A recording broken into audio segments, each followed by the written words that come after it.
मित्रों नमस्कार, मैं के मिश्रा ज्योतिष शोध सेवा संस्थान की तरफ से पुनः हाजिर हुआ हूँ। जैसा कि आपको मालूम है कि हम अपने इस चैनल के माध्यम से ज्योतिष पर विशेष बातों पर चर्चा कर रहे हैं और साथ में ज्योतिष से जुड़ी हुई जो भ्रांतियाँ हैं, उसमें फैली हुई जो भ्रांतियाँ हैं उन्हें दूर करने की कोशिश कर रहे हैं।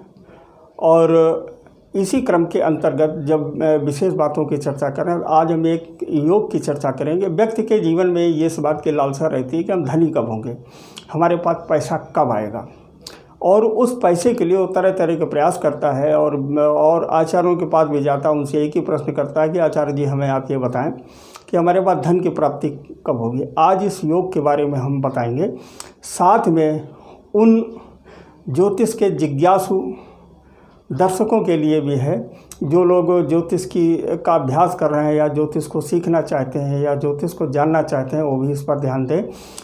एक श्लोक है, धने सांसे तत्रिकोणे लाभे सांस त्रिकोण गे स्फुट योगम गते जीवे वित्त लाभम विनिर्दर्शते। श्लोक को पुनः दोहरा देता हूँ। धने सांसे तत्रिकोणे लाभे सांस त्रिकोण गे स्फुट योगे गते जीवे वित्त लाभम विनिर्दर्शते। इसका हिंदी अर्थ ये है। अब हम इस उदाहरण के माध्यम से इसे समझाते हैं। पहले तो आप ये देख लीजिए, इसमें दो चार्ट आपको अपनी कुंडली में देखने हैं, एक लग्न चार्ट, दूसरा नवमास चार्ट। अगर कंप्यूटर के द्वारा या किसी योग्याचार्य के द्वारा बनाई हुई कुंडली है तो उसमें दोनों ही चार्ट आपको मिल जाएंगे। दोनों ही चार्टों को अपने सामने रख करके, और जैसा कि हम पहले से बता चुके हैं कि व्यक्ति की लग्न कुंडली में दो भाव, ये दूसरा स्थान और यहाँ से लग्न से ये दूसरा और ये 11वां, जरा जो काउंट करिए, 1 2 3 4 5 6 7 8 9 10 और 11, ये 11वां, ये धन स्थान और ये लाभ स्थान, ये दोनों ही स्थान धन भाव से संबंधित स्थान हैं। इनके स्वामी, इनकी दशा ये अर्थदायक होती है, ये धन की प्राप्ति होती है। लेकिन आज हम जिस योग की चर्चा करेंगे इसमें महादशा को बिल्कुल नहीं देखना है। क्या देखना है, इस लोग फिर से दोहरा देता हूँ। धने सांसे तत्रिकोणे लाभे सांस त्रिकोण गे स्फुट योगम गति जीवम वित्त लाभम विनिर्दर्शते। इसका मतलब ये हुआ कि धने सांसे, धन का जो स्वामी है, ठीक, धन का स्वामी इसमें कौन सी राशि है, मिथुन और कर्क राशि है, और कर्क राशि का स्वामी चंद्रमा की स्थिति हम नवमांश में देखेंगे। ये किस स्थान में आ गया, 1 2 3 4 5 6 7 8 9, ये 9वें स्थान में चंद्रमा की स्थिति आ गई। अब बात करते हैं एकादशेश की। धने सांसे तत्रिकोणे लाभे सांस त्रिकोण के, लाभे सांस माने ये जो लाभ स्थान है, ये हम इसकी बात करें, इसका स्वामी मंगल, और मंगल भी 9वें भाव में है, ठीक है, तत्रिकोणे। अब इसका मतलब ये हुआ, अब इस चार्ट से केवल हम धन भाव का स्वामी और लाभ भाव के स्वामी की स्थिति हम इस लग्न चार्ट में देखते हैं। संयोग से धन भाव का स्वामी और लाभ भाव का स्वामी, लाभ स्थान का स्वामी, इसमें मेष राशि, इसका स्वामी मंगल है, ये दोनों ही एक ही स्थान में आ गए। ये संयोग की बात है। ये जो जन्मांक है 13 अप्रैल 1963, टाइम 10:43 AM। इस व्यक्ति की लग्न चार्ट और नवमांश चार्ट से हम ये समझाने का प्रयास करते हैं कि जो योग है हमारा, ये इस योग को हम कैसे अप्लाई करते हैं। तो पहले आप ये तो समझ लीजिए कि फिर से एक बार पुनः इसे रिपीट करता हूँ कि धन भाव का स्वामी नवमांश चार्ट में उसकी पोजीशन कहाँ है। धन भाव का स्वामी चंद्रमा नवमांश चार्ट में उसकी पोजीशन 9वें स्थान में है, माने वृश्चिक राशि में है, ठीक, 8 नंबर में है, 9वां भाव, लेकिन ये राशि का अंक है 8, वृश्चिक राशि। अब लाभ स्थान की बात करते हैं। लाभ स्थान का स्वामी मंगल नवमांश चार्ट में संयोग से ये भी वृश्चिक राशि में है, 9वें स्थान में। इसका मतलब इसके बाद में श्लोक महर्षि ये कहते हैं तत्रिकोणे। अब यहाँ से हम त्रिकोण देखते हैं। पहली चीज़ तो हम आपको जो है बता चुके हैं कि त्रिकोण भाव कौन से होते हैं, 1 5 और 9। ये स्थान ये त्रिकोण भाव होते हैं। अब इस स्थान से लाभ स्थान के स्वामी चंद्रमा से हम त्रिकोण देखते हैं 1 2 3 4 और 5। कौन सा स्थान आया? ये मीन राशि आई, ठीक है।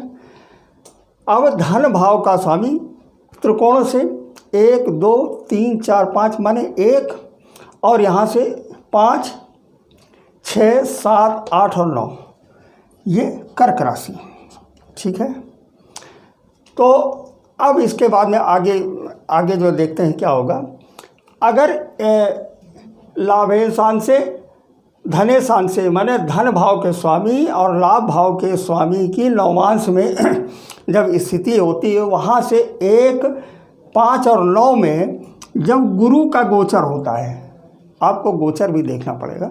जैसे इस समय मकर राशि में गुरु का गोचर है, तो मकर राशि में गुरु का गोचर है, तो इसका मतलब, लेकिन अब इस व्यक्ति की मकर राशि में गुरु का गोचर, तो लिहाजा धन की स्थिति नहीं बन रही है। अब जब गुरु का गोचर वृश्चिक में आएगा या मीन में आएगा या कर्क में आएगा, तब धन की स्थिति होगी, ऐसा महर्षि ने लिखा है। धने शान से त्रिकोणे लाभे शान त्रिकोणगे स्फुट योगम गते जीवम वित्तलाभम विनिर्सते। इसका अर्थ ये हुआ कि धन भाव का स्वामी लाभ स्थान का स्वामी नवमांश में जहाँ हो, उससे त्रिकोण स्थान, धन भाव का स्वामी चंद्रमा नवमांश में यहाँ है, लाभ स्थान का स्वामी संयोग से दोनों हुई ही एक ही भाव में है। इसका मतलब ये हुआ कि जब गुरु का गोचर वृश्चिक राशि में, यहाँ से 5वां मीन राशि में और यहाँ से कर्क राशि में जब गुरु का गोचर होगा, तो हमें धन की प्राप्ति होगी। अब चूंकि गुरु का गोचर एक लग्न पर 12 वर्षों का होता है, तो लिहाजा एक राशि में गुरु जो है 1 वर्ष तक लगातार रहता है। जैसे गुरु इस समय मकर राशि में है, मकर के बाद कुंभ में जाएगा, कुंभ के बाद मीन में आएगा, तो इस व्यक्ति को धन की प्राप्ति जब गुरु का गोचर मीन राशि में होगा, तब इसे धन की प्राप्ति होगी, धन की संभावना बनेगी।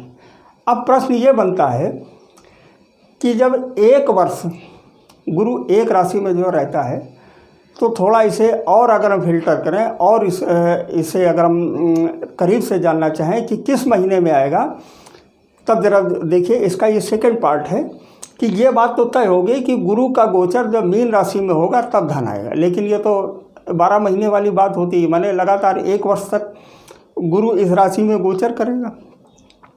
लेकिन उसमें से कुछ ऐसे महीने बनेंगे जिनमें लाभ की स्थिति ज़्यादा बनी। ये हम कैसे देखेंगे? अब हम ये देखेंगे कि इस राशि का स्वामी, जैसे यहाँ पर मीन राशि है, इस राशि का स्वामी संयोग से गुरु ही है। हम ये देखते हैं लग्न में गुरु कितने डिग्री पर है। इस जातक की कुंडली में गुरु 9 डिग्री पर है। इसका मतलब ये है कि जब मीन राशि में गुरु का गोचर 9 डिग्री के आसपास होगा, उसके 1 डिग्री आगे पीछे होगा, तो धन की संभावना प्रबल बनेगी, ऐसा आचार्यों ने लिखा है। धने सांसे तत्रिकोणे लाभे सांस त्रिकोणगे स्फुट योगम गते जीवे वित्त लाभम विनिर्सते। इसका मतलब ये है कि गुरु का गोचर जब गुरु इस राशि में 9 डिग्री के आसपास होगा, तो धन की प्राप्ति होगी। अब बात करते हैं कर्क राशि में। कर्क राशि में जब गुरु का गोचर होगा, बृहस्पति का गोचर होगा, तो इस राशि का स्वामी क्या है? चंद्रमा। चंद्रमा की स्थिति हम यहाँ देखते हैं, चंद्रमा 15 डिग्री का है। इसका मतलब ये है कि गुरु जब 15 डिग्री के आसपास गोचर में आएगा, तब धन की प्राप्ति होगी। इसी तरह से वृश्चिक राशि में, वृश्चिक राशि का स्वामी मंगल है। मंगल की स्थिति हम लग्न में देखते हैं कितने डिग्री का? 16 डिग्री का है। इसका मतलब ये है कि गुरु जब 16 डिग्री के आसपास वृश्चिक राशि में आएगा, तब धन की प्राप्ति होगी। ये तो हमने आपको बताया धने स्थान से। अब बात करते हैं लाभ स्थान से।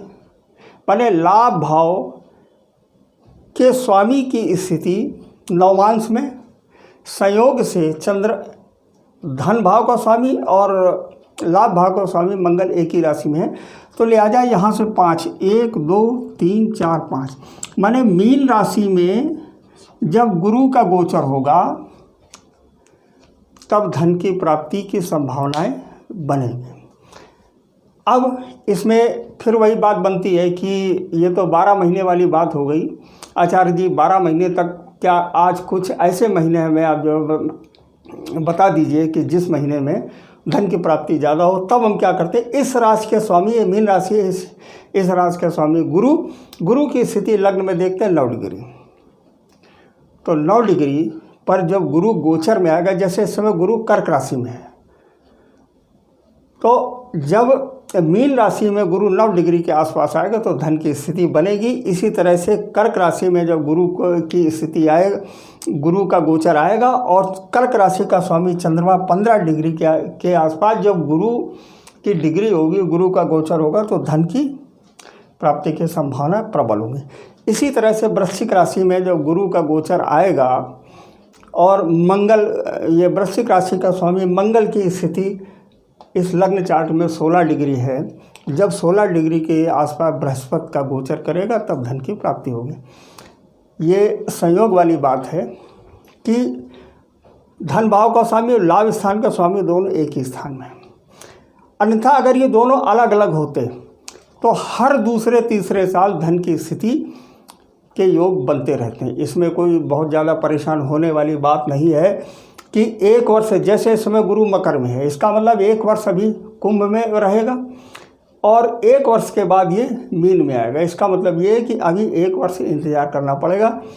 तो ये चूँकि संयोग से दोनों भावों का स्वामी एक ही राशि में है, इस वजह से ये स्थिति उत्पन्न हुई है।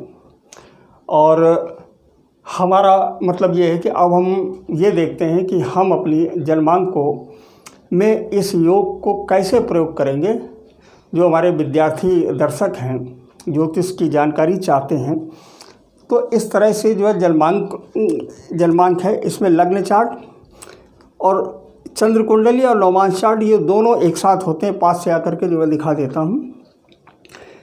तो ये दोनों चार्ट एक अलग पेपर पर, कागज़ पर बना करके लग्न चार्ट और नवमांश चार्ट से इस योग का इस्तेमाल करें। योग फिर से एक बार दोहरा देता हूँ। धने सांसे तत्रिकोणे लाभेशान त्रिकोण गे स्फुट योगम गते जीवम वित्तलाभम विनिर्सते, जिसका अर्थ ये है धन भाव का स्वामी और लाभ स्थान का स्वामी नवमांश चार्ट में जिस स्थान में हो, उस स्थान से त्रिकोण स्थान में, माने 1, 5, 9, इसको हम यहाँ से लग्न मान लेते हैं। 1, 2, 3, 4, 5 ये मीन राशि में, और 6, 7, 8, 9 इस राशि में, और खुद से वृश्चिक राशि में जब गुरु का गोचर आएगा तब धन की प्राप्ति होगी।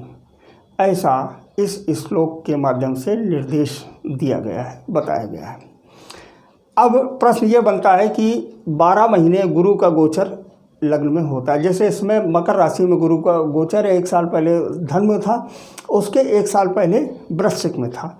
तो इस जातक के पास जब गुरु आज से लगभग 1.5 साल पहले गुरु का गोचर 1.5 साल 2 साल पहले जब वृश्चिक राशि में था और 15 डिग्री के आसपास था, तो उसके बाद धन की प्राप्ति हुई थी।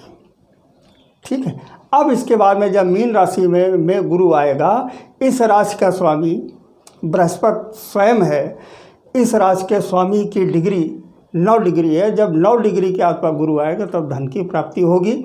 इसके बाद में जब गुरु कर्क राशि में आएगा तो कर्क राशि का स्वामी चंद्रमा की डिग्री 15 है, और 15 डिग्री के आसपास जब गुरु का गोचर आएगा तो धन की प्राप्ति होगी। लिहाजा इस योग को जो अभ्यास करता है, जो ज्योतिष को सीख रहे हैं या ज्योतिष के बारे में जानकारी चाह रहे हैं, वो इस योग को विधिवत अप्लाई करें। इस योग में महादशा नहीं देखनी है, इस योग में महादशा बिल्कुल भी नहीं देखनी है। अब प्रश्न ये बनता है कि योग की प्रबलता क्या बनेगी, ये एक दूसरा प्रश्न है।